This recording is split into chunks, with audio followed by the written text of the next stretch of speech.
Hey, Captain Logos here, preacher at large, teaching the word, inspiring, 3 minutes at a time.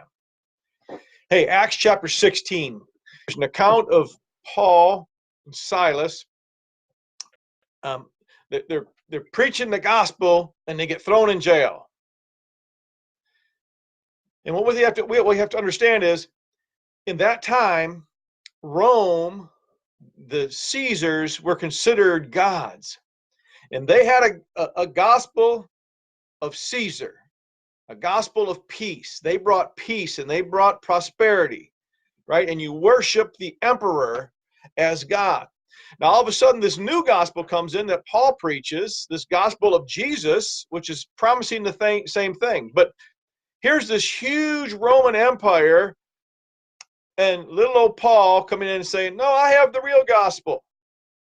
So he gets thrown in jail, and he's in jail. And for whatever reason, Paul does not rely on his Roman citizenship. You see, he did it in other instances. He says, hey, what are you doing? Beat me. Do you do that to a Roman citizen? But Paul let himself be put in jail. We don't know why, but he was. He did. We don't know if it was just he knew that what the Lord was going to do, or the Lord was leading him or guiding him or directing him. We don't know. But what we do know is Paul became the message. Not just brought the message, but became the message, right? And so he's in there with the Philippian jailer, right? And at midnight they're praying, and God comes in mightily, and all the doors open up, but yet none of the prisoners left. Now there are other prisoners in there besides the disciples. Why didn't they leave? We don't know, but they must have known something was going on with Paul. He might have been witnessing to him. The jailer goes to kill himself. Paul says, don't do that. Hold on. We're all here. Nobody's left. Your life is still safe because they're not going to kill you because you lost your prisoners. And then the Philippian jailer ends up getting saved. And after all this, after the Philippian jailer torturing them, throwing them in jail, doing all this kind of stuff, then he gets saved, and his whole family, and other people in the prison get saved. All because Paul and Silas were the message, right? We don't hear him saying anything to the Philippian jailer until after God moved. So it wasn't him witnessing to him. It was his presence and his living out his Christian life, singing hymns at midnight.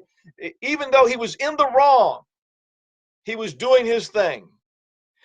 And so if Paul had claimed Roman citizenship before this happened, he wouldn't have gone to jail, and none of this would have happened.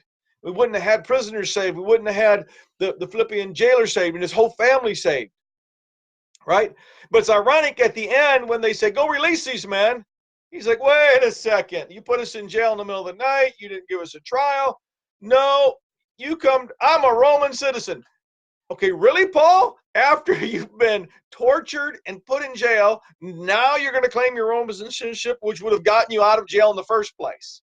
So I believe the message here from Paul is that we need to be the message of Jesus Christ, not just preach the message. And whatever it takes, and sometimes it's going to be uncomfortable for us, right? Paul was the message to the people around him, the message of Jesus Christ. And God wants us to be the message of Jesus Christ to this lost and dying world. So as you go about your day today, ask yourself, are you the message of, not that you're spreading the message, but are you the message of Jesus Christ today? And is your life exemplifying it, and are you showing it through the way you live your life? Now, go get your face in the Bible.